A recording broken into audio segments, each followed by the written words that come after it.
Muy buenas tardes, queridos amigos. Bienvenidos al Live Herramientas para Manejo de Dolor en Pacientes. Les recuerdo que al final de esta actividad vamos a tener una actividad siguiente para responder todos los interrogantes que se generen después de los temas que vamos a tratar hoy.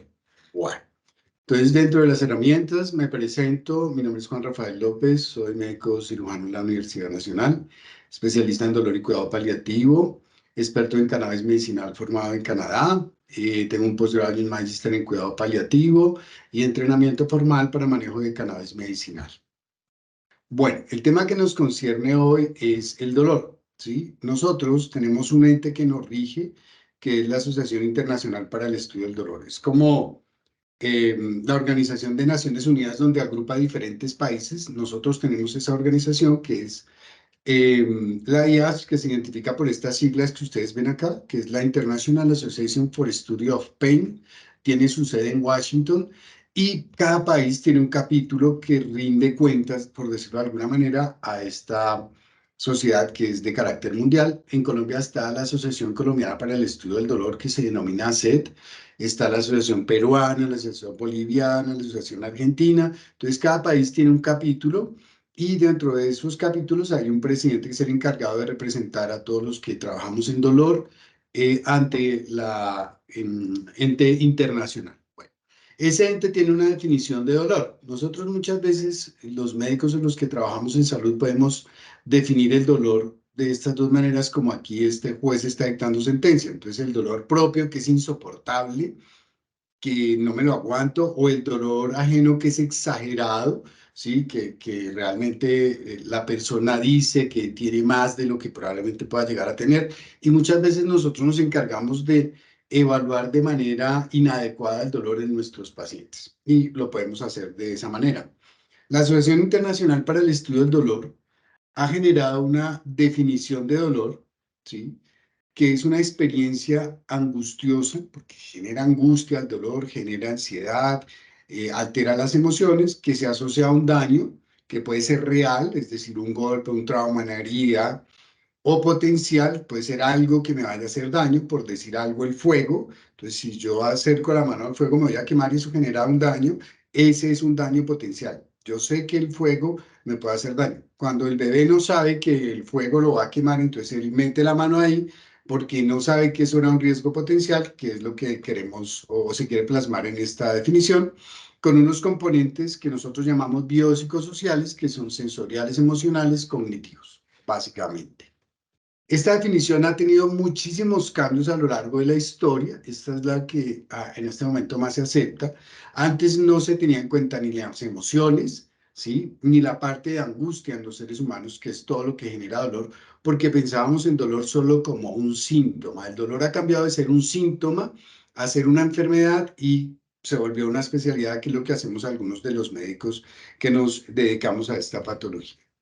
Dentro de esto tenemos una teoría muy importante, que es la teoría de dolor total, que la estamos viendo acá.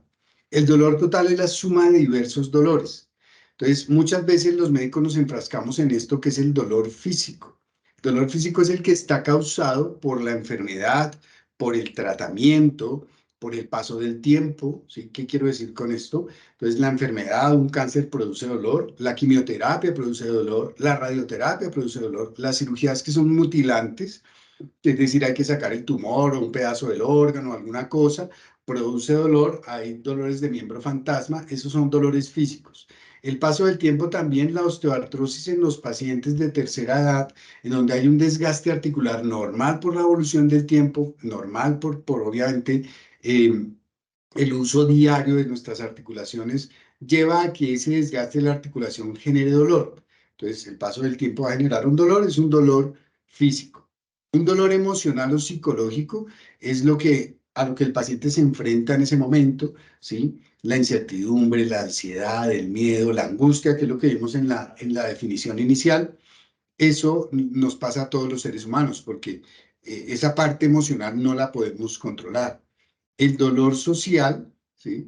Que es el dolor, todos cumplimos en la sociedad un rol, ¿sí? Entonces, mi rol puede ser madre cabeza de familia, dos hijos, separada o abandonada por el papá de los niños, de 25 años con un cáncer de mama, que ese cáncer tiene metástasis o se ha pasado al pulmón, se ha pasado al hígado y a los huesitos y el dolor es incontrolable. Pero ese es el dolor físico y el dolor emocional es el miedo a morirse, el miedo a tener este tipo de situaciones de cosas. Y el dolor social es el pensar por esta paciente qué va a ser de mis hijos, quién los va a criar, quién los va a educar, quién va a pagar el colegio, quién va a pagar el arriendo, la hipoteca, lo que sea. Ese es el dolor social, es el perder ese rol que estamos nosotros, obviamente, desarrollando dentro de nuestra sociedad. Y el dolor espiritual, aclarando que la espiritualidad es diferente a la religiosidad. Un ejemplo claro que yo siempre trato de colocar es que Hitler era muy religioso, el loco iba a misa todos los días, pero no era nada espiritual, mató 7 millones de judíos. Otro ejemplo de dolor espiritual es el de dolor que siente una religiosa, y esto es un caso real, de 80 años, que tiene un cáncer de cuello uterino muy agresivo. Entonces ella se siente culpable porque prácticamente los cánceres de cuello uterino se relacionan con relaciones sexuales o con hijos a temprana edad. Esos son factores de riesgo para cáncer de cuello uterino. Pero esta monja no ha tenido relaciones, no ha tenido hijos y tiene un cáncer de cuello uterino, entonces el sentimiento de culpabilidad ante muchas cosas que ha vivido o puede vivir siendo una religiosa genera un dolor espiritual. Entonces es un dolor, aclarando lo que es diferente a religiosidad, ¿no? Que pues cada ser humano lo ve de manera diferente. Esto es algo que muchas veces los seres humanos y sobre todo nosotros los médicos somos, digo yo, inmisericordios en la medida en que informamos a los pacientes las cosas y como es esta frase, usted tiene cáncer, no hay nada que hacer, o usted tiene tal cosa, no hay nada que hacer. En el concepto de nosotros los que manejamos dolor siempre hay algo que hacer. La enfermedad puede que nos haya ganado de plano hace mucho tiempo, pero por el paciente, por Pedro, por María, por José, podemos hacer muchas cosas y eso hay que tenerlo en cuenta. ¿Qué pasa? Hacemos oídos sordos a lo que el paciente nos quiere decir porque nos interesa el paciente es dentro de los parámetros de un cuadro clínico, es decir, su enfermedad, su condición clínica, su edad, pero realmente Pedro como ser humano a veces no nos importa. Y eso lleva a que nosotros aislemos el paciente de esta manera, no lo veamos como un todo, entonces no oímos realmente las necesidades del paciente y no vemos esas necesidades del paciente. Y en dolor es básicamente lo que pretendemos hacer, tratar de volver un poco más humana la medicina. Con respecto a esto, es una introducción de dolor porque el LIFE es basado en las herramientas que los pacientes pueden tener para dolor. Vamos a hablar de algo importante y es que nosotros, los especialistas en dolor, tenemos muchas herramientas. La mayoría son medicamentos. Entonces, medicamentos fuertes como los opioides, tenemos diferentes clasificaciones de opioides, diferentes potencias analgésicas, entonces la gente cree que la morfina es lo máximo para el dolor y tenemos medicamentos 100 veces más potentes que la morfina que usamos de manera ambulatoria, hospitalaria, uno que es 100.000 veces más potente, combinado con otros medicamentos. Y dentro de estas herramientas, una nueva, por eso cuando me presenté les conté que estudié en Canadá cannabis medicinal. Cannabis medicinal es una herramienta que ha sido fundamental para nosotros los especialistas en dolor. Nosotros en la clínica creo que somos el centro en el mundo donde más pacientes hemos atendido. Hemos visto más de 40.000 pacientes tratados con cannabis medicinal y de esos 40.000 nosotros hemos visto pues la gran mayoría. Hay pacientes que vienen obviamente por neurología, por psiquiatría, pero el grueso de los pacientes vienen por dolor. Y dentro del uso de cannabis, así como la morfina tiene clichés y cosas, cannabis también tiene una serie de mitos y realidades de los cuales se ha abocado, haciendo una diferencia entre el cannabis medicinal y el cannabis recreativo. Son dos cosas totalmente diferentes. Es un medicamento el cannabis medicinal, que tiene que ser formulado por alguien que sea entrenado, que sea capacitado y que tenga todo el conocimiento para usarlo de manera adecuada y así brindar un beneficio al paciente. El cannabis recreativo es un cuento totalmente diferente. Entonces vamos a hablar acerca de los mitos y las realidades del cannabis. Entonces hay un mito y es que es un producto inofensivo para la salud, ya que como es un producto natural, es una droga ecológica y es una sustancia de la paz y el relax. Ese es el mito. Entonces, el fumar cannabis no trae ningún problema, es chévere, me mantiene relajado, full chévere. ¿Cuál es la realidad? Es un producto natural también, pero un producto que no es inocuo. O sea, una cosa es que sea natural y otra que sea inocuo. Inocuo es que no hace ningún daño. El tabaco es un producto natural, ¿sí? El opio, donde se deriva la morfina, donde se deriva la heroína, otros opioides, oxicodona, hidromorfona y demás, es un producto vegetal derivado de una planta que es la amapola, que tiene una sustancia que es un látex, y de ahí se aíslan estos medicamentos. Pero la heroína no es inocua, es decir, no es que no haga daño, hace muchísimo daño, no tiene efecto analgésico, pero sí tiene un efecto potencial básicamente adictivo. Entonces, esto es una diferencia que tenemos que hacer. El hecho de que sea un producto natural no implica que no tenga algunas complicaciones. ¿Listo? El consumo de cannabis provoca alteraciones en el funcionamiento normal del cerebro, lo que no es ecológico. Esto hay que tenerlo en cuenta porque aquí hablamos de cannabis recreativo, ¿sí? Entonces, que el fumar cannabis no tiene ningún problema, ninguna cosa. Sí lo tiene y altera parte del sistema nervioso central, la percepción, memoria y demás. Recreativo, por eso hablo de que también tenemos que tener en cuenta que el cannabis medicinal es otro cuento. Otro mito, los jóvenes que consumen cannabis lo hacen porque está prohibido. Si se legaliza, se consumiría menos. Pues puede que sea un mito o una realidad realmente, porque los jóvenes entre más drogas consumen, como el alcohol y el tabaco, estas son legales. Obviamente lo prohibido es lo que genera más ansiedad, lo que genera más curiosidad, por decirlo de alguna manera. Y ustedes saben que el proyecto de ley en Colombia está encaminado a legalizar el cannabis medicinal y de hecho sí hay alguna evidencia en donde en la medida en que se legalizan estas sustancias, los pacientes o las personas tienden a consumirla de pronto menos o con un grado de cuidado mucho mayor que como cuando es ilegal. Otro mito, el cannabis tiene efectos terapéuticos, por lo que no debe ser malo fumarse un porro de vez en cuando. Estos mitos siempre están relacionados es con el cannabis recreativo. El cannabis medicinal no es lo mismo. ¿Sí? El cannabis recreativo usa unas sustancias, sobre todo que son psicoactivas, es decir, activan en el sistema nervioso algunas áreas que son las que producen euforia o tranquilidad, este tipo de cosas. El cannabis medicinal es otra cosa totalmente diferente y debemos tenerlo en cuenta. Más adelante vamos a hablar de eso. La realidad es que los usos médicos de cannabis se deben a realizar de manera controlada y no tienen nada que ver con el uso recreativo.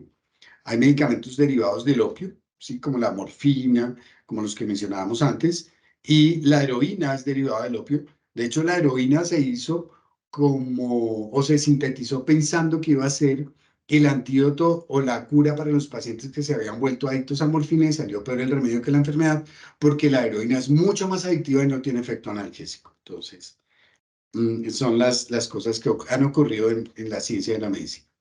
El consumo de cannabis puede controlarse ya que no produce adicción. Bueno, esto hay que ser cuidadoso con este mito, porque hay estudios científicos que realizados en los pacientes que usan cannabis recreativo, ¿sí?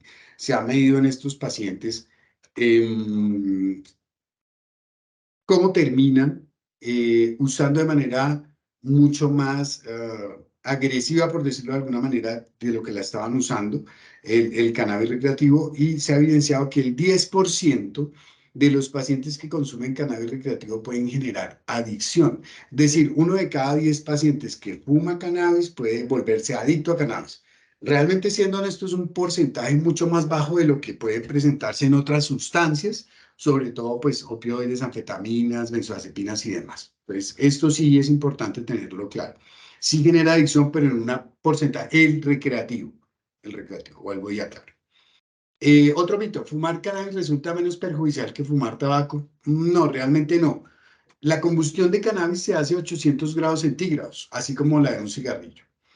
El hacer este fenómeno de combustión libera una cantidad de sustancias que son procancerígenas, ¿sí? Y además van a afectar el árbol bronquial generando episodios de enfisemas, bronquitis y demás. Entonces, el fumar cannabis no disminuye el riesgo de aparición o de secuelas, bien sea oncológicas o no oncológicas, a nivel cardiopulmonar. Con el cannabis medicinal que usamos vaporizado, ese se usa en un promedio de 180 grados centígrados y no hay este tipo de sustancias que se producen a unas temperaturas más elevadas. Entonces, es importante tener en cuenta que este mito no es realmente lo que se dice, es falso. Pero, ¿qué ha pasado con el cannabis medicinal? Les muestro aquí esta diapositiva que me parece muy interesante. Es una revisión que hice hace muy poco. porque Estados Unidos al principio tenía una prohibición muy severa con el uso de cannabis medicinal y ustedes ven en noticias que ha cambiado. Joe Biden, el presidente actual de Estados Unidos, ha cambiado un poco la política de drogas, ¿sí? Y esto se ve reflejado en el uso de cannabis medicinal en Estados Unidos. Entonces, de los 50 estados de la Unión Americana, hay dos estados que son el de Nebraska y Idaho que no permiten el uso de cannabis en ninguna de sus presentaciones, ni recreativo, ni medicinal, ni industrial, porque es que el industrial tiene muchas aplicaciones a nivel de construcción para generación de concretos, ¿sí? A nivel de alimentos, a nivel de bebidas energizantes, a nivel de textiles, a nivel de papel, a nivel de fibra. Entonces, ese es el uso industrial de cannabis o de cáñamo que también lo vemos. Entonces, Nebraska y Idaho no permiten uso de ningún tipo de cannabis. Hay 18 estados de la Unión Americana donde el uso de cannabis medicinal y recreativo está aprobado. ¿Cuáles son? Entonces son Alaska, Arizona, California, Colorado, el Distrito de Columbia, Illinois, Maine, Massachusetts, Michigan, Montana, Nevada, New Jersey, New Mexico, Nueva York, Oregon, el sur de Dakota, Virginia y Washington. Entonces, cannabis medicinal y recreativo aprobado, es decir, los dos. ¿Sí? Entonces, hay 18 estados. Hay 18 estados con uso de cannabis medicinal aprobado únicamente, es decir, no se permite el uso de cannabis recreativo, pero el cannabis medicinal sí se permite. Entonces, Arkansas, Connecticut, Delaware, Florida, Hawái, Luisiana, Maryland, Minnesota, Mississippi, Missouri, New Hampshire, Norte de Dakota, Ohio, Oklahoma, Pensilvania, Rhode Island, Utah y Virginia del Oeste. ¿Sí? Estos permiten el uso de cannabis medicinal. Los anteriores medicinal y recreativo. Y hay 12 estados que han aprobado el uso de cannabis rico en CBD, ¿sí? A nivel de productos alimenticios, bebidas energizantes, suplementos vitamínicos, industria textil, fibra, papeles y navieras. Muchas de las velas de los barcos ahora y de los parales que tienen ahí en el barco se hacen con derivados de CBD de cáñamo realmente. Entonces, se aprobó primero el uso industrial. Hay algunos de estos estados que están entrando ahorita en la onda de aprobar el cannabis medicinal. Entonces son Alabama, Georgia, Indiana, Iowa, Kansas, Kentucky, Carolina del Norte, Carolina del Sur, Tennessee, Texas, Wisconsin y Wyoming. ¿Por qué traigo a colación esto? Porque esto no pasaba hace 5 años atrás. Hace 5 años atrás, la mayoría de estados de la Unión Americana no permitían el uso ni de cannabis recreativo ni de cannabis medicinal. Quiero hacer un paréntesis acá. Allí se aprobó primero el cannabis medicinal y después el recreativo, y en este caso algunos han aprobado el cannabis industrial, pero no hicieron aprobar primero el cannabis recreativo y después el medicinal. Creo que es algo en donde nosotros aquí estamos pecando, no sé si por ingenuidad o por no sé qué otra causa, pero creo que el cannabis medicinal es el que realmente se va a aprobar y dependiendo de eso, pues se pueden tomar decisiones para otras cosas. Entonces, es importante diferenciar esto porque, como veíamos en los mitos y realidades, el cannabis recreativo es una cosa, el cannabis medicinal es otra. Nosotros dentro de nuestra institución y con todos los pacientes, como les contaba, que hemos visto y valorado, hemos intentado darle una evidencia científica al uso de cannabis medicinal. Entonces, el año pasado publicamos 4 artículos, ¿sí? Estos 4 artículos fueron publicados, 2 artículos de dolor, uno de psiquiatría y otro de neurología. Y tenemos pendientes por aprobar otro artículo de psiquiatría y un caso clínico de una paciente que era adicta a metadona, que había sufrido una herida por proyectil de arma de fuego, que le seccionó la médula y quedó en silla de ruedas y era adicta a un opioide y con el cannabis le pudimos quitar el opioide, manejarle mejor el dolor, el control de síntomas y mejorar su calidad de vida. Entonces estamos pendientes por publicar otros 2 artículos científicos. Pues estos fueron los artículos. Es un artículo que el doctor Juan Galvez, que va a hablar ahorita más tarde en el live, hizo con una revisión con el doctor Moreno y otros, con el uso de cannabis medicinal en un trastorno emocional de personalidad inestable en pacientes que realmente no hay un tratamiento adecuado para esta patología psiquiátrica. Y aquí el doctor Galvez se atrevió a empezar el uso de cannabis medicinal y tuvo unos resultados bien interesantes. El otro artículo que se publicó lo hizo el doctor Navarro sobre unos pacientes con epilepsia refractaria, pacientes adultos, y aquí aclaramos que la mayoría de estudios con cannabis medicinal en epilepsia se hacen en niños. En este caso se hizo en adultos, es el primer artículo de adultos con el uso de cannabis medicinal y los resultados fueron muy buenos, disminuyeron los episodios convulsivos de una manera importante hasta en un 75, un 80% durante el lapso de más o menos 6 meses que se hizo el seguimiento. Este es otro artículo que se publicó en Europa, donde allá se usa cannabis vaporizado. Se usó cannabis vaporizado en el manejo de ansiedad en pacientes jóvenes que usaban cannabis recreativo, sea fumado, para control de ansiedad y de dolor. Entonces se hizo un control con estos pacientes, se les dio un medicamento de manera adecuada, que es cannabis vaporizado, y los resultados fueron bien interesantes porque hay un mejor control de síntomas, mucho más seguro para los pacientes usándolo de manera adecuada a unas temperaturas no mayores de 180 grados, con menos riesgo de liberar sustancias carcinogénicas y con un control de síntomas adecuados, lo que incluía el dolor y la ansiedad. Y este es el artículo que hicimos de dolor con 2.112 pacientes acá en Colombia, de la clínica. Muchos de ustedes pueden que estén conectados al live que están en este estudio, en donde encontramos que el uso de cannabis medicinal en control de dolor fue mayor al 92%, con un adecuado control de dolor y otros síntomas como la ansiedad, el insomnio. 7%, casi 8% de los pacientes no tuvieron una mejora clínica con el cannabis. Es un medicamento, puede tener fallo terapéutico como cualquier otro medicamento.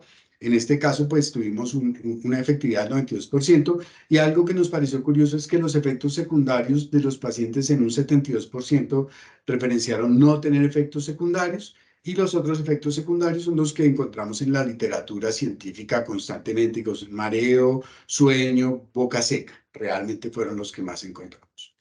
Dentro de esto que nosotros tenemos, pues nosotros tenemos diferentes fórmulas magistrales, algunos de ustedes ya las conocen. Tenemos unas fórmulas ricas en CBD, otras fórmulas que son balanceadas que tienen THC y CBD, dos fitocannabinoides que son los más abundantes y los que más se han estudiado y los que más efectos tienen en control de síntomas, y uno rico en THC. Dependiendo de la patología del paciente, dependiendo de la condición clínica, pues asimismo, nosotros lo que hacemos es tratar de ubicar cuál es el quimiotipo, que es como se denomina a nivel mundial, el medicamento a base de cannabis, y dentro de esos quimiotipos que tenemos tres, tenemos 5 fórmulas magistrales que tienen diferentes concentraciones y composiciones, y esto lleva a que el tratamiento de cannabis medicinal sea personalizado e individualizado. ¿Qué quiero decir con esto? El tratamiento es para un paciente, la fórmula es para ese paciente y la dosis es para ese paciente. Ustedes ven, y los que han tenido la oportunidad de asistir a consulta y de que están formulados con cannabis, pues el medicamento no está hecho, eso no es un stock de que venga, le doy este, no. Dependiendo de lo que el paciente tiene a sí mismo, nosotros hacemos el enfoque terapéutico, obviamente intentando hacer un mejor control de síntomas, y pues generamos la fórmula magistral que se prepara, porque pues no está hecha, y es una característica de las fórmulas magistrales. Se le entrega al paciente y obviamente empieza la titulación hasta buscar la dosis de máximo bienestar, que es dosis individual de cada paciente. Quiero aclarar aquí, y es que también dentro de los mitos, no lo tengo ahí, pero lo dejé de últimas en este caso, es hacer la diferenciación entre las fórmulas artesanales y las fórmulas magistrales. Esto es una fórmula hecha por un laboratorio farmacéutico con todas las buenas prácticas de elaboración que exige el INVIMA, ¿sí? Porque nosotros tenemos un laboratorio que es el que realmente nos hace los medicamentos para que los brindemos con seguridad a los pacientes. Las fórmulas artesanales no tienen esos controles de calidad, no tienen control de metales pesados, ¿sí? No tienen todo este tipo de control microbiológico, y hay estudios donde se ha evidenciado que esas fórmulas artesanales no tienen trazas de cannabis, muchas tienen aceite de cocina, tienen anfetaminas, benzoazepinas, opioides, tienen hongos y bacterias. Hemos encontrado trazas de materia fecal. Hay 3 estudios, uno en la Nacional, otro en la Salle y otro en Cairon, donde encontramos este tipo de irregularidades en estas sustancias. Repito que son fórmulas artesanales que se venden en cualquier parte, el puente de Transmilenio, la tienda naturista, y no tienen un control adecuado en su elaboración, y tampoco han sido formuladas por personal idóneo encargado de obviamente brindar este bienestar a los pacientes. Entonces, en ese orden de ideas, nosotros, dependiendo de la patología del paciente, también tenemos ya una indicación de qué tipo de medicamento voy a usar en qué tipo de patología del paciente. Esto es más o menos una guía sencilla, pero no la aplicamos siempre. Vuelvo y digo, es un tratamiento personalizado e individualizado para cada paciente. Entonces, hay unos pacientes que tienen unas patologías diferentes a otras, la edad es diferente, las comorbilidades son diferentes. Está la persona joven que tiene, por decir alguna lesión osteomuscular, osteoarticular, por un accidente, por movimientos repetitivos, por enfermedades de origen laboral o común. Y está la persona grande de 70, 80, 90 años, que adicionalmente es hipertensa, es diabética, es dislipidémica, tiene una falla cardíaca, tiene un EPOC, tiene una falla renal. Entonces yo tengo que ser muy cuidadoso en qué tipo de medicamentos voy a formular, que no tenga interacción con los medicamentos que toma el paciente, que no vaya a tener un efecto cardiovascular si el paciente tiene una falla cardíaca no compensada. Entonces todo ese tipo de cosas son las que nosotros los especialistas y los expertos en cannabis nos vemos abocados para poder tomar una decisión de manera adecuada y poder hacer un enfoque terapéutico óptimo para, pues obviamente, brindarle bienestar a los pacientes. Dentro de eso, pues nosotros tenemos ya preestablecidos, pero esto es más para el personal médico, qué tipo de medicamentos usamos, en qué condiciones, qué efectos secundarios tiene, ¿sí? Y cómo podríamos, obviamente, intentar mejorar la calidad de vida de los pacientes. Nosotros en dolor y paliativo lo que siempre queremos es hacer un enfoque terapéutico adecuado, humanista o humanístico, y tratando como objetivo principal de hacer un control de síntomas adecuados. No siempre el dolor es el peor síntoma que muchas veces los pacientes tienen. Está la depresión, la ansiedad, este tipo de cosas. Y para eso, pues ahorita le doy la palabra a Juliana Benítez, que es nuestra psicóloga clínica, que va a hablar sobre los procesos adaptativos frente al dolor y el cuidado de mis emociones. Entonces, Juliet, te escuchamos. Muchas gracias. Gracias, doctor. Bueno, como el doctor menciona, soy psicóloga de la Clínica Serenia, egresada de la Universidad Conrad Lorenz, y pues la idea es poder contarles un poco de cómo sucede el proceso adaptativo en pacientes de dolor y cómo las emociones están influyendo en esta parte de adaptación, ¿sí? Hay un tema de adaptación pues que nos ayuda un poco más que otros, ¿listo? Bueno, entonces tenemos que en la parte de adaptación, acá, en la parte de adaptación, pues digamos que está como muy relacionado al tema del desarrollo, tanto la parte externa, como todo lo que encontramos en el exterior del individuo, el dolor, la familia, el trabajo, ¿sí? Y también tenemos un tema a nivel interior del individuo, que es todo el tema de las emociones, de la percepción, las ideas, las conductas, las acciones, ¿sí? Y pues que cuando hay un proceso adaptativo adecuado, la persona logra construir sus emociones, sus conductas, sus estrategias de afrontamiento, independientemente de la situación o del evento que estemos pasando en ese instante, ¿sí? ¿Qué pasa? Hay muchos temas o muchos pacientes que encontramos en la clínica que les cuesta mucho este tema de adaptación, ¿sí? Y no es un problema, digamos, del paciente, sino simplemente que si a mí me pasa, no sé, un dolor de cáncer, de alguna cirugía, de algún proceso neurológico, ¿sí? Nosotros no estamos preparados para una situación como esa, ¿sí? No es como que yo sepa todos los días que mañana me voy a enfermar y me va a doler todo el cuerpo, como el tema de una fibromialgia, ¿sí? Entonces, hay personas que les cuesta más el tema de la adaptación, ¿sí? Que dicen, esto no debe haberme pasado a mí, ¿sí? O tienen pensamientos catastróficos de, digamos, tengo la fibromialgia, me duele mucho el hombro o la cadera, entonces ya no voy a poder caminar porque me duele mucho este tema de la cadera. O mañana me voy a morir porque tengo este tipo de dolor, ¿sí? Hay un pensamiento catastrófico en esa situación. Hay un tema también de confrontación, hay acciones, digamos, que yo me confronto con la realidad que estoy pasando. ¿Por qué me pasó esto? ¿Sí? A mí no debe haberme pasado esto, yo soy una persona buena. ¿Sí? También está el distanciamiento, tratar de olvidar el dolor o el problema o la enfermedad que estamos pasando. ¿sí? O negarlo totalmente, a mí no me está pasando nada, ¿sí? Yo no tengo esa enfermedad, lo que me dijo el doctor no es cierto.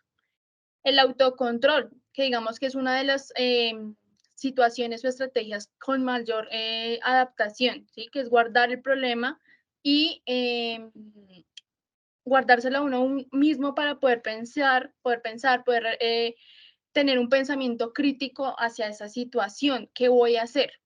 ¿Sí? ¿Qué paso a paso tengo que seguir? ¿Cómo puedo disminuir el dolor? ¿Cómo puedo, qué estrategia o qué terapia o qué intervención puedo llegar a hacer para poder mejorar la situación de mi enfermedad? ¿Sí? Búsqueda de apoyo social, el tema de los amigos, de la familia, de la pareja, el tema del apoyo social en un paciente de dolor, ¿sí?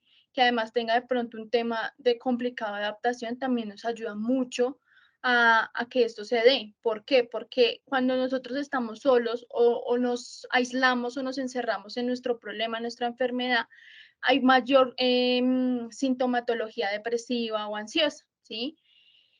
Y no quiere decir que la persona que tenga apoyo social no pueda presentarla, sino que se va a ver un incremento en los síntomas. En la aceptación a la responsabilidad, ¿sí? Es no criticarse a uno mismo solamente por qué me pasó de pronto que si trabajaba con neveras y no me cuidé, sino que había frío y calor, no criticarse a uno mismo de lo que pasó, sino tratar de aceptar también el tema de tengo una enfermedad, ¿cómo lo voy a hacer? ¿Sí? ¿Qué estrategias voy a usar? Lo que pasa con el tema del autocontrol. ¿Qué estrategias voy a usar? Si trabajo con neveras y no puedo estar estos cambios de clima, entonces, ¿qué estrategias voy a usar? ¿Sí? De pronto, bueno, voy a hacer la estrategia, voy a usar la nevera, ¿sí? Sin embargo, voy a esperar cierto tiempo para salir a algo caliente, ¿sí? La escape o la habitación es como esperar que, digamos, pase un milagro. No, yo no me voy a tomar el medicamento, yo voy a ir a las terapias, yo voy a esperar a que pase un milagro y yo me sane, ¿sí? Si bien es cierto, muchas de las personas recurrimos al tema de la religión, a las creencias religiosas, también es cierto que para poder hallar una solución a nuestra enfermedad o a nuestro dolor, tenemos también que pues hacer parte también como de todo el tema científico. Planificación de la solución de problemas, ¿sí? Uno de los problemas también que encontramos es que no tenemos una correcta resolución de conflictos o de problemas, ¿sí? Lo que tratamos es de gritar, de llorar, de culpar al médico, de culpar a la familia, del dolor, ¿sí? Y no tratar de buscar una solución para tener una mejor adaptación o un mejor una mejor solución para esa situación que estamos pasando, ¿sí? Para que las cosas mejoren. Y la reevaluación positiva, que también es una de, pues, según los estudios, que también nos ayuda mucho a un proceso adaptativo adecuado, que es la experiencia. Em, Tengo una enfermedad, ¿sí? Por ejemplo, y tengo, identifico los síntomas, los investigo, investigo el medicamento que estoy tomando, acudo al médico, de acuerdo a toda la estrategia que he vivido, a toda la experiencia que he vivido, pues puedo también empezar a adecuarme y a enseñar a otras personas, a familias, y muchas veces algunas de las enfermedades que tenemos también son genéticas, entonces probablemente otra persona podría estar pasando por la misma situación y no tiene la misma estrategia de afrontamiento que yo podría lograr con mi experiencia. Y pues de allí partimos que este tema de adaptación puede generar sentimientos como ira, desesperación, impotencia, miedo, ansiedad, tristeza, depresión, que están muy correlacionadas. Y para el tema de emociones, pues creemos que son reacciones psicofisiológicas de las personas ante situaciones relevantes desde un punto de vista adaptativo, tales como aquellas que implican peligro, daño, amenaza, pérdida, alguna novedad o algún tipo de éxito, ¿sí? No todas las emociones pues son malas. Estas reacciones son de carácter universal y pues son independientes de la cultura, ¿sí? No porque yo tenga otra cultura quiere decir que yo sienta más o menos mi dolor. Y el dolor crónico, pues son los otros tipos de dolor que nos mencionaba el doctor en un principio, pues afectan tanto las dimensiones físicas, psicológicas, espirituales, sociales, económicas de la vida de la persona, ¿sí? Afecta todas esas áreas del individuo y con ellos pues las personas que están a nuestro alrededor, ¿sí? También vemos mucho el tema de la carga del cuidador, que pues eso también lo va a tocar ahorita mi compañera Paola. Sus consecuencias incluyen trastornos del sueño, disminución de la socialización, la pérdida del apetito, las habilidades para realizar actividades diarias. Ya no queremos de pronto realizar alguna actividad que nos gustaba, bien sea porque ya no le tengo o no pienso que tengo sentido a la vida, no lo siento, o porque simplemente el dolor no me lo permite. Cambios de humor, agotamiento, cansancio, el deterioro físico progresivo, lo que yo les mencionaba, a veces muchas de los dolores se ubican en la espalda, en la columna, en el brazo con el que escribimos, de nuestra lateralidad. Y pues esto implica un deterioro, ¿sí? Muchas veces ya tenemos que el bastón, que el caminador, la silla de ruedas, y eso genera también una emoción como ansiedad o depresión. Y pues también tenemos pues estos cambios de personalidad. ¿A qué quiero llegar pues con este tema? Es que entre menos tenemos un proceso de adaptación, nuestras emociones suelen ser más negativas, ¿sí? Lo que les mencionaba al principio del tema de las ideas o los pensamientos catastróficos. Si yo estoy desesperada, lo único que quiero es que me quite el dolor.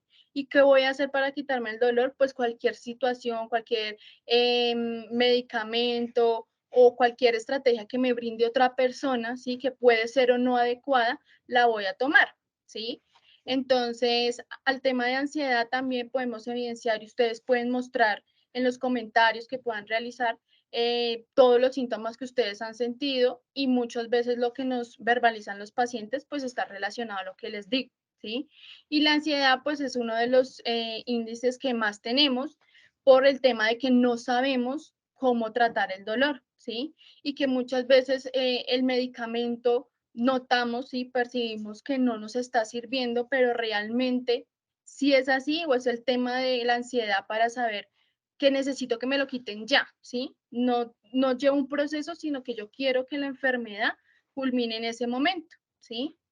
Entonces, pues por esta parte queríamos también como invitarlos a que hagan parte de todo el proceso completo, ¿sí? Desde el área de psicosocial, de psicología y trabajo social, para que podamos también ayudarles con el tema de las emociones y un proceso pues, de adaptación correcto.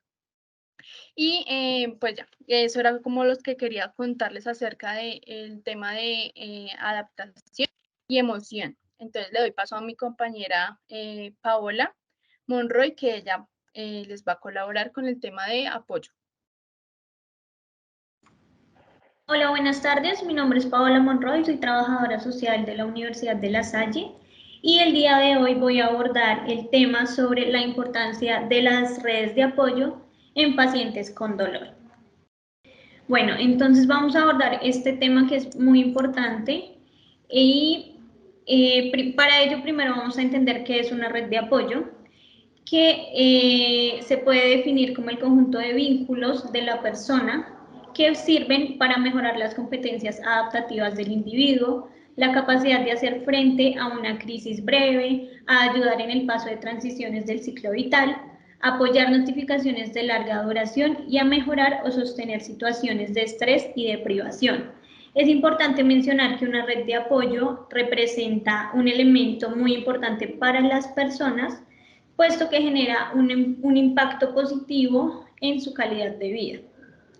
A su vez, se entiende como un soporte de apoyo, en este caso para las personas que tienen dolor, puesto que son quienes los soportan en diferentes áreas, ya sea en cuanto a salud, en la parte económica, en la parte de empleabilidad, de educación e incluso en el ámbito emocional.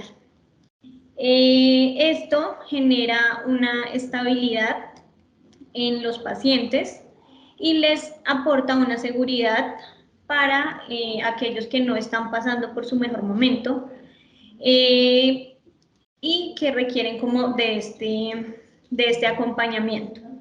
Para ello vamos a entender un poco sobre los grupos de apoyo. Vamos a partir de la teoría ecológica de Bronfenbrenner, en donde hace énfasis en el microsistema, mesosistema, exosistema y macrosistema. Entonces, el microsistema es entendido como el sujeto, el nivel más inmediato del sujeto con el que tiene relación. En este caso sería la familia, que es con las personas más directas con las que interactúa, o incluso si una persona comparte la mayor parte de su tiempo en la universidad, en el colegio o en el trabajo, estos harían parte de ese microsistema. En cuanto al mesosistema, serían las interacciones entre dos o más entornos, que ya en este caso sería la salud, la iglesia, en donde comparten con otras personas y tienen en cuenta como estas redes de apoyo en otros entornos diferentes a la red primaria. Con respecto al exosistema, son todos los entornos o contextos más amplios en los que el sujeto no tiene como tal una interacción, pero que de alguna manera le afecta. Por ejemplo, si un niño está en su casa y no tiene mucho contacto con su mamá, en este caso el exosistema sería el trabajo de la mamá porque está dificultando que ellos compartan ese tiempo de calidad.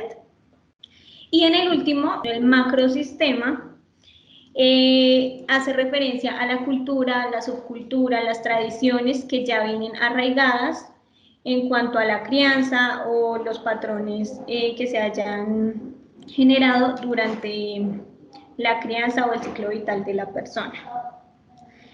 Es importante mencionar también que los grupos de apoyo se pueden clasificar como primarios, secundarios y terciarios. En las personas o en los pacientes que tienen un tratamiento médico, los grupos de apoyo primarios hacen referencia a toda la parte, como su nombre lo indica, primaria con la que tiene relaciones. En este caso, la salud, los médicos son una red primaria con la que cuentan los pacientes. También los familiares cercanos, la esposa, el hijo, de pronto si la red de apoyo, la familia más cercana es la tía, el primo, el abuelo, estos serían los que se entienden como grupos de apoyo primarios. Frente a los grupos de apoyo secundarios está el círculo social, que ya son los amigos, las personas con las que no hay un vínculo consanguíneo, pero sí hay una confianza y una estabilidad que les genera esa interacción. Y con respecto al tipo de apoyo terciario, están como todos los espacios externos en los que interactúa, pero más ligados a programas del gobierno como Adulto Mayor o Manzanas de Cuidado, que también son creados para suplir como esta parte en cuanto a personas que no tengan como de pronto estas dos redes mencionadas anteriormente, y se crean estos espacios para generar una red de apoyo que los acompañe en sus procesos médicos. Entonces, aquí vamos a mencionar algunos de estos tipos de apoyo que se pueden dar de manera tangible o intangible. En cuanto a los intangibles, encontramos los apoyos emocionales, que son todos aquellos que se llevan a cabo desde los consejos, la escucha, de pronto poder desahogarnos con alguien, poderles contar cómo nos estamos sintiendo, fuera de un ámbito médico, tal vez como generando esa expresión de emociones directamente. El siguiente tipo es el instrumental, que está ligado principalmente a todos los apoyos de carácter de ayuda principalmente. La persona que nos ayuda a transportarnos, para realizar labores del hogar, el cuidado y el acompañamiento que se le brinda al paciente directamente. En cuanto al cognitivo, hace referencia a todo este intercambio de experiencias, de conocimiento, que se puedan llevar a cabo consejos para tomar decisiones. Es como más la parte de intercambiar estos conocimientos entre las personas. Y que por supuesto, como lo mencionábamos anteriormente, el dolor y generalmente un diagnóstico médico tiende a limitar a las personas en cuanto a llevar a cabo su vida, digamos, su vida social de manera normal, por lo que se presentan ciertas dificultades. Pero aquí se busca como tratar de fortalecer ese aspecto.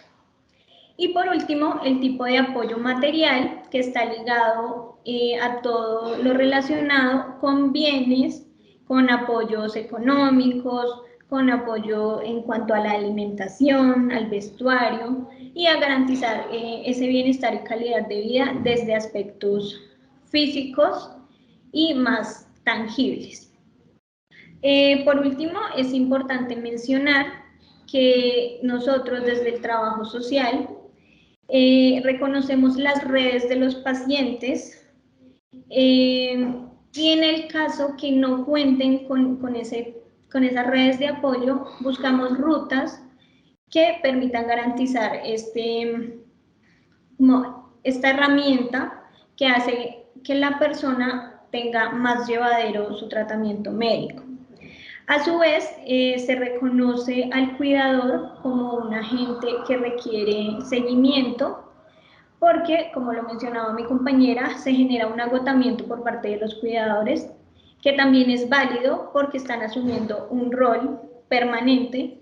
Entonces se lleva también a cabo un proceso de acompañamiento tanto al paciente como al cuidador, ya que a partir de que estos dos factores se encuentren estables, esto permite el fortalecimiento de vínculos que inciden de manera positiva en el tratamiento médico y en general en el bienestar y calidad de vida de los pacientes. Entonces, si tienen de pronto alguna pregunta, nos las pueden dejar y en la próxima sesión vamos a resolver todas las inquietudes. Y ahora le voy a dar paso al psiquiatra con la temática de entender el dolor desde la perspectiva psiquiátrica. Muchas gracias, Paola. Buenas tardes a todos. Mi nombre es Juan Francisco Galvez Flores, soy psiquiatra.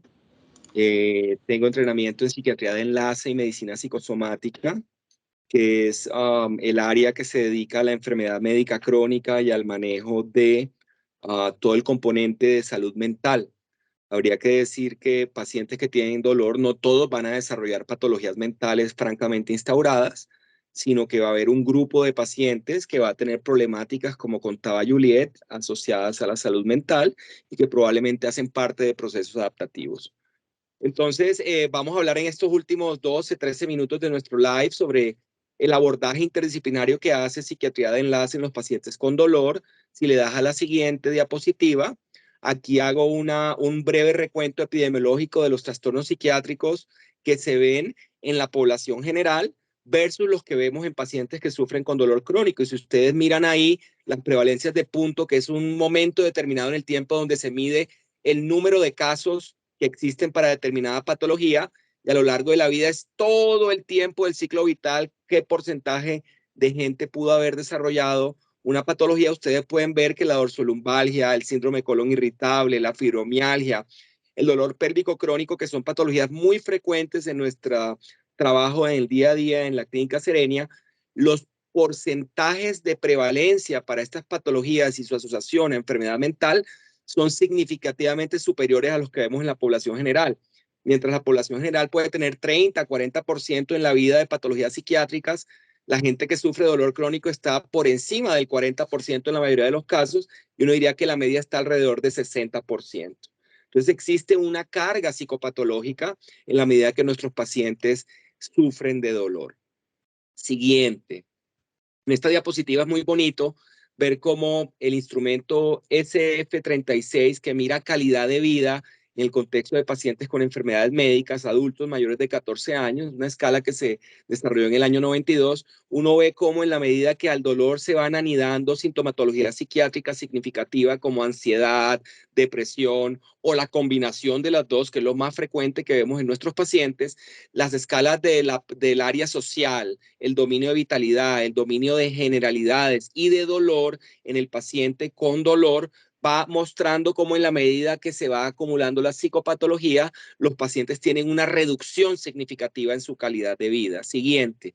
Y cómo no, si uno entiende los mecanismos de la génesis del dolor crónico y, por ejemplo, la depresión mayor, para utilizar un modelo de trastorno psiquiátrico mayor, uno encuentra que el individuo que tiene alguna vulnerabilidad al estrés se expone al mismo, el ambiente donde se está exponiendo al estrés le produce al paciente una sensación de pérdida de control, una ausencia de soporte, una pobre predictibilidad de la situación en el futuro, y esto puede derivar desde el punto de vista neurobiológico a diferentes ramas, e inclusive puede llevar a que el paciente presente comorbilidades tales como el trastorno del humor, en este caso depresión mayor, que este es nuestro modelo, pero también podemos hablar un poco en este modelo de las depresiones asociadas a la enfermedad maníaco-depresiva y sobre todo lo que tiene que ver con patologías crónicas asociadas a estrés, como el trastorno de estrés postraumático. Cuando estas cosas se dan, si ustedes miran a la derecha de la diapositiva, uno encuentra que la disfunción, cuando se dan estas comorbilidades, tanto médicas como psiquiátricas,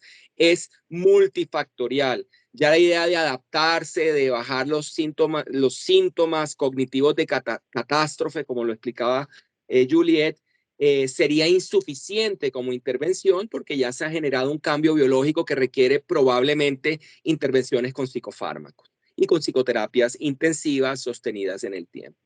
Siguiente. Entonces, para poder entender un poco el dolor, uno tendría que ver qué es lo que sucede en la fisiopatología del dolor para nuestros pacientes. Y lo que se ha descrito es básicamente que estos dos neurotransmisores, llamados serotonina y norepinefrina, que no voy a entrar en detalle, tienden a disminuir en la señal periférica. ¿Y esto qué sucede? Produce una señal anómala en nuestros pacientes, que por un lado, por las vías descendentes de la columna, como pueden ver en la gráfica, empieza a producir una señal que no debería producirse, una señal anómala, una señal distorsionada, que se representa clínicamente con dolor en la parte periférica, pero en la parte central, en nuestro cerebro y las vías que salen de él para afuera, también va generando a través de los procesos de inflamación crónica síntomas depresivos. Siguiente.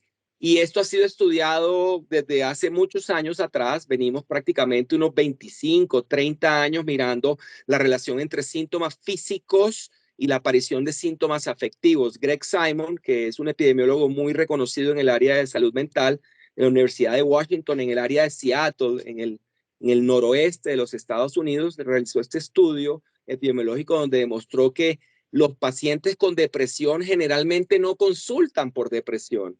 Se calcula que 2/3 a 3/4 de las muestras de pacientes que llegan con dolor tienen depresión y viceversa. De hecho, un estudio latinoamericano que fue financiado por Laboratorios Lilly en la década del 2000 demostró que el 73% de los pacientes que se quejaban de dolor en Latinoamérica, dolor de hombros, cefalea, dolor torácico, dolor en miembros inferiores, codificaban a través de instrumentos psicométricos, escalas diagnósticas y entrevistas clínicas estructuradas con trastornos depresivos del tipo mayor. Y de hecho, dale a la siguiente, por favor. Kroenke y colaboradores desde hace mucho tiempo vienen mostrando cómo en la medida que los pacientes van acumulando síntomas físicos en el tiempo, múltiples dolores, múltiples quejas somáticas que a veces son difíciles de referenciar en el examen físico para los expertos en dolor como Juan Rafael y otros, demuestra que estos pacientes en la mayoría de casos tienen síntomas depresivos y deben ser tratados desde esa perspectiva para poder llegar a una respuesta multimodal completa, tanto de las medicaciones analgésicas que formula dolor y cuidados paliativos, fisiatría y otras especialidades, así como con los antidepresivos que nosotros formulamos para aliviar los síntomas y modificar el curso de la enfermedad, y finalmente todas las intervenciones psicosociales y psicoterapéuticas de las que hablaron Paola y Juliet, que pueden eventualmente aliviar el dolor, mejorar las condiciones de calidad de vida para todos nuestros pacientes. Siguiente. Aquí vemos algo muy similar a lo que mencionaba anteriormente. Mira, en la medida que los pacientes van teniendo líneas severas de dolor, se va asociando a un curso y un tratamiento mucho más tórpido de la depresión mayor y viceversa. Siguiente. Aquí vemos algo muy parecido a lo que les demostraba anteriormente, cómo en la medida que el paciente tiene más acúmulo de psicopatología afectiva, no solo va a tener una disminución en su calidad de vida, como lo mostraba en las diapositivas anteriores, sino que también la posibilidad que el dolor interfiera la posibilidad que el dolor sea más alto y la posibilidad que el pH Q9 o pH Q2, que son escalas que nos miden depresión en el contexto primario a través del dolor, nos puntee mucho más. Por lo tanto, es una tarea apoteósica de nuestros equipos interdisciplinarios lograr una intervención multimodal balanceada, adecuada, que le genere equilibrio en todos los dominios afectados a nuestros pacientes. Por lo tanto, cuando uno va a revisar la depresión mayor, si quieres le das a la siguiente, y los factores de riesgo que pueden existir en un paciente que tiene dolor crónico y depresión mayor, uno de los desenlaces que nosotros como psiquiatras de enlace, nuestros compañeros anestesiólogos, los fisiatras, el equipo de trabajo social tienen que prevenir son desenlaces fatales irreversibles asociados al componente psicopatológico que tienen nuestros pacientes con dolor crónico. Y aquí tenemos que referirnos al riesgo suicida. No sé si ustedes en nuestro live que están con nosotros conocen, pero los números de intentos y suicidios consumados en el distrito y en toda Colombia han ido aumentando de manera significativa después de toda la consecución de la pandemia del COVID-19. Por lo tanto, es fundamental para nosotros como psiquiatras y para el resto de expertos que evalúan pacientes con dolor y psicopatología, medir los riesgos psiquiátricos, así como medimos los riesgos nociceptivos de nuestros pacientes. Por lo tanto, nos toca a los psiquiatras hacer un poco de anestesiólogos y a nuestros compañeros como Juan Rafael en anestesiología y dolor y cuidado paliativo, trabajar también en un poco en la esfera psicopatológica y hacernos las preguntas clínicas que se requieren. Hay que evaluar si hay o no hay ideación suicida, hay que evaluar si hay desesperanza, si ha habido actividad para suicida previamente, si hay intentos previos, si hay acceso a métodos letales. Por ejemplo, esta es una de las medidas de prevención universal en suicidio a nivel mundial, no tener métodos letales cercanos a los pacientes que tienen riesgo. Por lo tanto, nos vamos hacia la izquierda y miramos los riesgos psiquiátricos, mirar si hay historia familiar, si hay intentos previos, si hay elementos de ansiedad, depresión, abuso de sustancias psicoactivas, aislamiento psicosocial, desesperanza, duelo, maltrato, abuso y acceso a los métodos letales. Y la parte clínica que debemos hacer es tener las vías, las rutas de acceso, y de esto hablaba ahorita Paola, cómo es importante nuestro futuro sistema de salud, independiente de los cambios que vayan a suceder. Yo pienso que el trabajo psicosocial y el área de trabajo social per se va a convertir en algo fundamental para que nuestros pacientes puedan asistir a los dispositivos comunitarios, tanto para el manejo de la psicopatología cuando cede, cuando atenúa, a nivel de la comunidad, así como nuestros pacientes puedan salir eventualmente de las áreas especializadas de alta complejidad y poder mandarlos a unos manejos de menor complejidad donde ellos se sientan, como decían ustedes, en los procesos adaptativos crónicos notablemente mejor, menos carga de enfermedad. Ya entiendo por qué me ha pasado esto a mí. No es tan grave. Hay gente que tiene situaciones complicadas y mucho más severas que la mía, que es un contraste a lo que mencionaba Juliet, que los pacientes traen durante su primera consulta con nosotros. Siguiente, ya entrando a la recta final de mi conferencia, quería hacer un breve recuento de lo que se hace en la intervención farmacológica y no farmacológica desde la psiquiatría en nuestros pacientes con dolor crónico.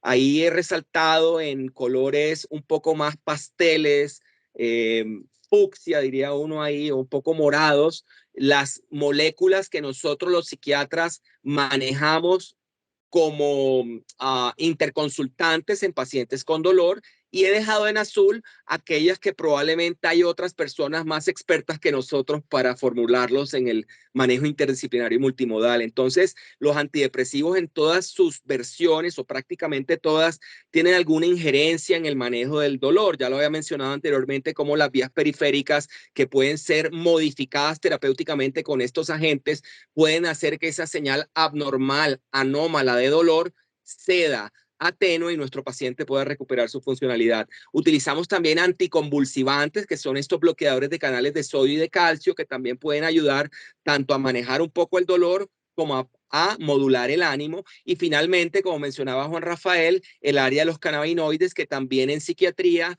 hemos entrado a utilizarlo en conjunto con los expertos en dolor, pero también para algunas patologías inherentes a nuestro ejercicio profesional, como son el trastorno del sueño, los elementos de ansiedad, los síndromes de adaptación que mencionaba la doctora Juliet, y para algunas otras cosas que se están empezando a mirar, como mencionaba el doctor Juan Rafael, hemos empezado a utilizarlo en impulsividad y ansiedad en personalidades emocionalmente inestables con muy buenos resultados. En ansiedades mixtas, en ansiedades no especificadas, hemos logrado cosas bien interesantes. Y estarían las intervenciones no farmacológicas, donde básicamente tenemos las psicoterapias de todo tipo, predominantemente las que tienen alguna injerencia en el manejo del dolor crónico y alguna evidencia basada en estudios clínicos controlados, aleatorizados y metaanálisis, serían todo lo que tiene que ver con terapias cognitivas comportamentales y el mindfulness. Algunos han instaurado para dolor en el pasado la hipnosis, el biofeedback, la acupuntura, la terapia, la medicina tradicional china, la terapia física que nunca sobra para los pacientes. Ya en terapias de mayor complejidad y con otros interconsultantes en el área de neurología, procedimientos, la implantación de bombas, la utilización de estimuladores medulares a nivel espinal, y los bloqueos de tipo infiltrativo nervioso que nuestros expertos en el área de neurocirugía y dolor también trabajan en el día a día. La siguiente diapositiva hace una diagramación de cómo algunos antidepresivos estarían más vinculados a la acción de inhibición serotoninérgica y algunos otros estarían más vinculados a la acción de inhibición de norepinefrina o noradrenérgica, y habrían unos que estarían en la mitad. Aquellos que tienen acciones mixtas serían las drogas idealmente utilizadas como primera línea para nuestros pacientes que tienen dolor crónico. En ese sentido, si le das a la siguiente diapositiva, aquí quería hacer un resumen de la eficacia analgésica de los antidepresivos en términos de números necesarios a tratar. ¿Esto qué quiere decir?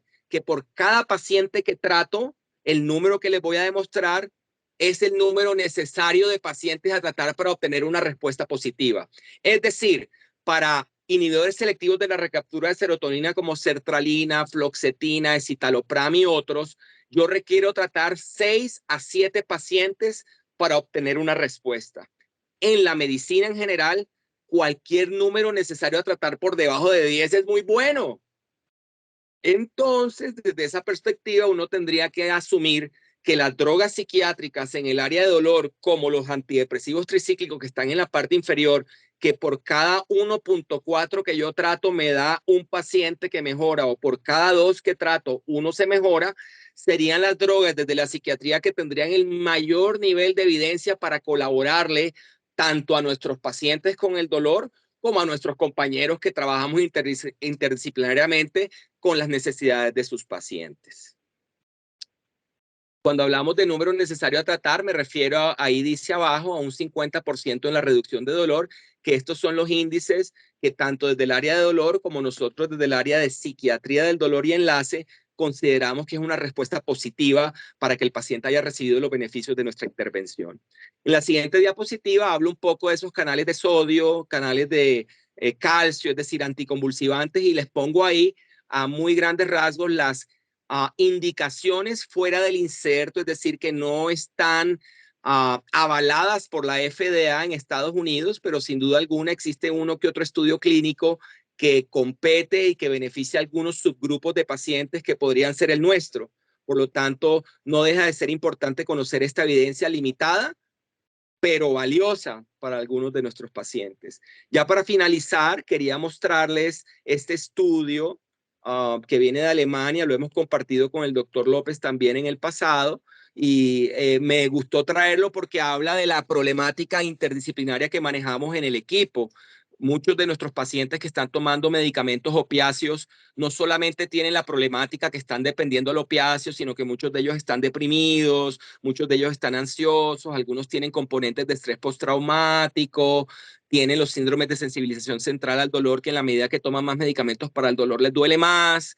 Y en estos pacientes que tienen ese conglomerado de síntomas, esa comorbilidad tan robusta desde el área de psiquiatría y dolor, al parecer los extractos a base de cannabis medicinal versus el control o el tratamiento usual demuestran de manera importante, sobre todo en contextos donde parece haber un balance a favor de THC y no tanto a favor de CBD, que puede existir una posibilidad que nuestros pacientes ahorren la utilización de opiáceos en el manejo longitudinal del dolor. Y es muy importante hacer la referencia al día de hoy que esta es la pandemia del siglo XXI en medicina. El abuso, el exceso, la mala práctica en la prescripción de opiáceos. Ya para terminar y poder hacer las conclusiones de este live y dejar un espacio para preguntas y respuestas en nuestra próxima reunión, quería concluir dándoles básicamente estos 3 puntos claves y álgicos: que los tratamientos interdisciplinarios, que incluyen la intervención por un equipo de psiquiatría de enlace, sin duda alguna parecen beneficiar. Consideramos nosotros que los pacientes requieren esta intervención cuando padecen dolor crónico y lo vemos todos los días en nuestro ejercicio profesional en Serenia. Bajo estas condiciones de atención interdisciplinaria y multimodal, tendemos a obtener mejores resultados en la población que tiene un mayor compromiso médico y de tipo crónico, y que todo este tipo de intervenciones que son de altísima complejidad siempre van a requerir, como lo dijo el doctor Juan Rafael, no solo para la formulación de cannabis, sino para el manejo de todos los otros medicamentos, un seguimiento longitudinal especializado, individualizado, que le permita al paciente no solo obtener los beneficios, sino también poder cumplir con las metas terapéuticas que nosotros le hemos pautado en la relación terapéutica que hemos desarrollado con él y que hemos ido fortaleciendo con cada consulta que pasa. Por lo tanto, la idea es llevar a la interconsulta, hacer los seguimientos y hacer realmente un trabajo de enlace entre especialistas para brindarle todos los beneficios a nuestros pacientes. Yo quisiera agradecerles a todos por su amable atención en la tarde de hoy. Espero que haya sido muy fructífera la información que les hemos brindado y estamos muy abiertos para nuestra segunda sesión de preguntas y respuestas.